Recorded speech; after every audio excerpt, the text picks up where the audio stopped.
قصة النهاردة حصلت أثناء حملة السلطان قلب أرسلان على بلاد الكرج في سنة 456 هجرية. طيب، في أهل محطة بالظبط حصلت القصة دي في مدينة أعالي أو مدينة أغاكلال. طيب، إيه المدينة دي؟ المدينة دي كانت مدينة حصينة موجودة في بلاد الكرج.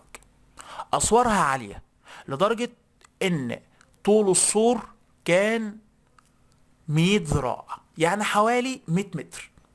طبعا عرض السور طبعا حاجة ما تتوصفش، ده غير ان المدينة كانت محاوطة بالجبال كان فوقها حصون. ده غير طبعا ان المدينة كانت متحوطة من جهة الجنوب بنهر. النهر ده كان صعب ان انت تعبره. جيش السلاجقة لما وصل للمدينة دي وشافها أصاب باليأس. نعم، يأس. المدينة كانت حصينة وما كانتش شبه أي مدينة السلاجقة فتحوها قبل كده. طيب، لكن مع ذلك السلطان قلب أرسلان قرر إنه ياخد بالأسباب، وبالفعل جيش السلاجقة أنشأ جسر علشان يعبر عن طريقه للمدينة. لكن سكان المدينة قرروا ان هم يواجهوا قوات السلاجقة ويمنعوهم من العبور، وبالفعل حدثت مناوشات ما بين جيش السلاجقة وجيش المدينة، انتهت بإبقاء الوضع على ما هو عليه. بعد كده حصلت حاجة غيرت كل أحداث الموقف. ايه اللي حصل؟ اتنين من أهل المدينة راحوا للسلطان وطلبوا منه الأمان، وعرضوا عليه ان هم هيوصلوه ويوصلوا جيشه للمدينة عن طريق بعض الطرق السرية. والسلطان وافق وأرسل قوة عسكرية مع الرجلين، لكن الطرق ديت كان فيها عيب، إن هي طرق ضيقة. طب إيه المشكلة في كده؟ المشكلة في كده إن سكان الكرج كانوا مستنيين الجيش السلجوقي.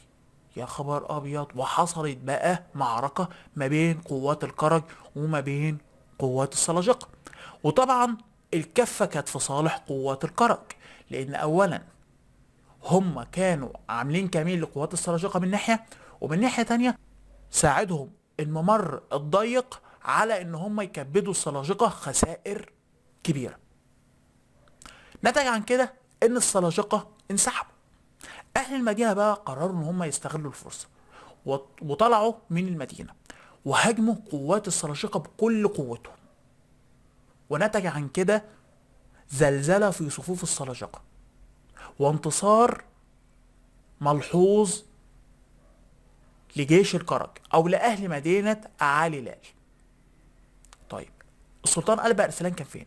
قلب ارسلان ساعة ما حصل كل ده كان بيصلي، فدخل عليه الخدم بيبلغوه بالخبر، منتظرين منه ان هو يقطع صلاته علشان ينقذ الموقف.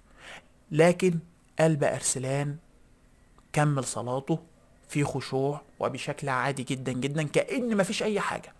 وبعد ما انهى الصلاة مسك سيفه ودرعه وركب الفرس بتاعه وتحرك الى جبهة القتال. والجدير بالذكر يا جماعة ان الكرج في الوقت ده كانوا منتصرين فعلا، وقوات السلاجقة كانت مشتتة لدرجة ان لو كان اهل الكرج يعرفوا اللغة التركية ونشروا شائعة ان السلطان انقتل او السلطان هرب، كان ممكن يحققوا نصر كامل على القوات السلجوقية. لكن ظهور السلطان قلب أرسلان حمس الجنود، والناس اللي كانت بتهرب رجعت تاني لميدان القتال، وبالفعل حقق جيش السلاجقة تحت قيادة السلطان قلب أرسلان انتصار كاسح على جيش أو على أهل مدينة أعالي. قلب أرسلان طبعا ما اكتفاش بكده.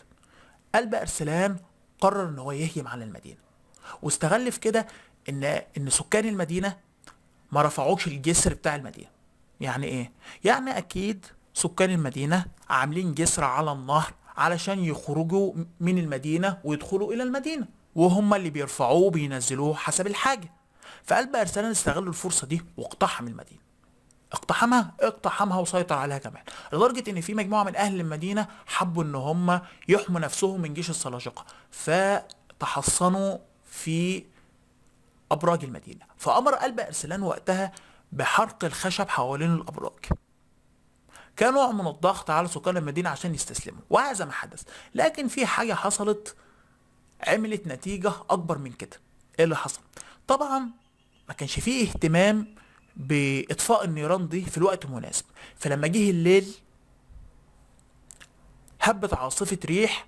العاصفة دي عملت على انتشار النار في كل ابراج المدينة، فنتج عن كده احتراق المدينة. يا خبر ابيض! طب السلطان قلب ارسلان كان فين وقتها؟